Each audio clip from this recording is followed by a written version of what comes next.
വിജയിയെ സംബന്ധിച്ച് അദ്ദേഹത്തിന് ഇല്ലാത്തത് അദ്ദേഹത്തിൻ്റെ PR ഏജൻസി എഴുതി കൊടുത്തിട്ടുള്ള വാക്കുകളിൽ മേലാണ് അദ്ദേഹം നിൽക്കുന്നത്.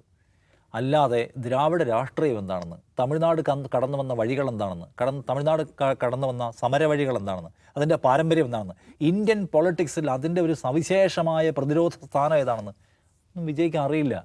അവിടെയാണ് ഈ കുഴപ്പം കിടക്കുന്നത്. അദ്ദേഹത്തിൻ്റെ കൂടെയുള്ള മന്ത്രിമാരായിട്ടുള്ള ആളുകളിൽ പല ആൾക്കാരും ഇൻകേപ്പബിൾ ആണെന്നുള്ള പ്രശ്നം വന്നിട്ടുണ്ട്. അദ്ദേഹത്തിൻ്റെ കൂടെയുള്ള MLA-മാരിൽ നല്ല സമയം ആൾക്കാർക്ക് RSS അനുഭവം ഉണ്ടെന്നുള്ള വിമർശനം ഉയർന്നുണ്ട്. ഇപ്പോൾ തന്നെ നോക്കിയാൽ DMK-യുടെ IT വിങ് പല ആൾക്കാരെ എക്സ്പോസ് ചെയ്യുന്നുണ്ട്, ഗണവേഷം ധരിച്ചവരെയൊക്കെ. എന്നാൽ ഈ ആൾക്കാരൊക്കെ പോയിട്ട് MLA-മാരും മന്ത്രിമാരും ഒക്കെ ഇൻസ്റ്റഗ്രാമിൽ റീൽ ഇടാൻ വേണ്ടി പോയി ഓരോ ഉദ്യോഗസ്ഥരെ പോയി കാണുന്നു, അവരോട് ചൂടാവുന്നു, രജിസ്റ്റർ പരിശോധിക്കുന്നു, ചെക്ക് പോസ്റ്റിൽ പോയി നിൽക്കുന്നു. ഇതെല്ലാം അവിടെ ഉദ്യോഗസ്ഥർക്കിടയിൽ ഭയങ്കര മൊറൽ ഇഷ്യൂ ഉണ്ടാക്കിയിട്ടുണ്ട്. പണ്ട് തുടങ്ങിയപ്പോൾ മുഹമ്മദ് റിയാസിനുണ്ടായിരുന്നു ഈ പ്രശ്നം. എല്ലാ ഗസ്റ്റ് ഹൗസിലും പോയി കുപ്പിയും പാട്ടയൊക്കെ കണ്ടാൽ ആൾക്കാരെ ശേഖരിക്കുക. അങ്ങനെയൊന്നുമല്ല അഡ്മിനിസ്ട്രേഷൻ നടപ്പിലാക്കേണ്ടത്. അത് അദ്ദേഹത്തിന് പാതിയിൽ നിർത്തേണ്ടതുള്ളൂ, കാരണം അതിന് ഗുണമുണ്ടായില്ല. അപ്പം ഞാൻ പറയുന്നത് ഇങ്ങനെയൊക്കെയുള്ള ഇൻസ്റ്റഗ്രാം ആൻഡ് സിനിമാറ്റിക് പണികൾ, അതുകൊണ്ടാണ് പറഞ്ഞത് ഈ സിനിമാറ്റിക് പരിപാടി ഒരു ദിവസം വീഴും കാത്തിരിക്കുമെന്ന് DMK പറഞ്ഞ അതുകൊണ്ടാണ്. കംപ്ലീറ്റ് സിനിമാറ്റിക്കായിട്ട് ഓപ്പറേറ്റ് ചെയ്യുകയാണ്. MLA-മാരും ജയിച്ചവരും എല്ലാം പോയിട്ട് ഇങ്ങനെ പബ്ലിക് ഷോകൾ കാണിക്കുകയാണ്. അപ്പോൾ ഞാൻ പറഞ്ഞത് രാഷ്ട്രീയം അതല്ല, ഭരണ നിർവഹണം അതല്ല. ഇപ്പോൾ അദ്ദേഹം പറയാണ് ഒരു പെൺകുട്ടിയുടെ കല്യാണത്തിന് 8 ഗ്രാം സ്വർണവും പട്ടുസാരിയും കൊടുക്കുമെന്ന് പ്രഖ്യാപിച്ചു. കല്യാണം ഇദ്ദേഹം വന്നതിന് ശേഷം പലതും നടന്നു, ഒരു സ്വർണവും കൊടുത്തിട്ടില്ല, പട്ടുസാരിയും കൊടുത്തിട്ടില്ല. ഒരു കുഞ്ഞുണ്ടായാൽ ആ കുഞ്ഞിനൊരു മോതിരവും ഒരു വെൽക്കം കിറ്റും കൊടുക്കുമെന്ന് പ്രഖ്യാപിച്ചു, കൊടുത്തിട്ടില്ല. കുടുംബ തലൈവികൾക്ക് മാസം 2500 രൂപ, ചെറിയ പൈസയല്ല, മാസം 2500 രൂപ കൊടുക്കുമെന്ന് പ്രഖ്യാപിച്ചു, ഇതുവരെ കൊടുത്തിട്ടില്ല. പിന്നെ സൗജന്യ കറണ്ട് പ്രഖ്യാപിച്ചിട്ടുണ്ട്, ഇതുവരെ കൊടുത്തിട്ടില്ല.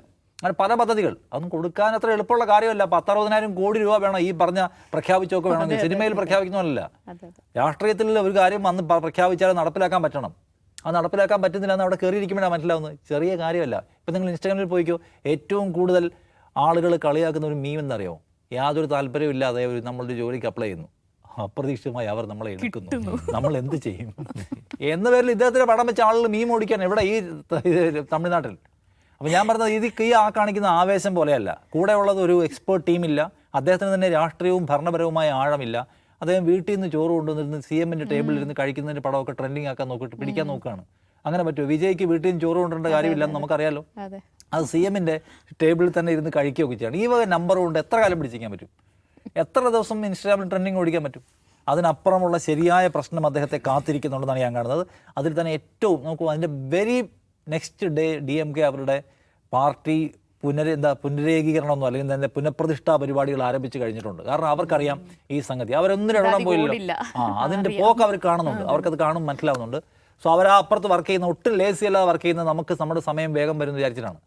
വിജയെ കൊണ്ട് തമിഴ്നാട്ടിൻ്റെ ഭരണം അദ്ദേഹത്തെ വിജയിപ്പിച്ച മനുഷ്യർ ആഗ്രഹിക്കുന്നതും ആവേശം കൊള്ളുന്നതും പോലെ സാധ്യമാക്കാൻ കഴിയുമെന്ന് ഇപ്പോഴും ഞാൻ വിചാരിക്കുന്നില്ല. അല്ലെങ്കിൽ അദ്ദേഹം അത് പ്രൂവ് ചെയ്യട്ടെ.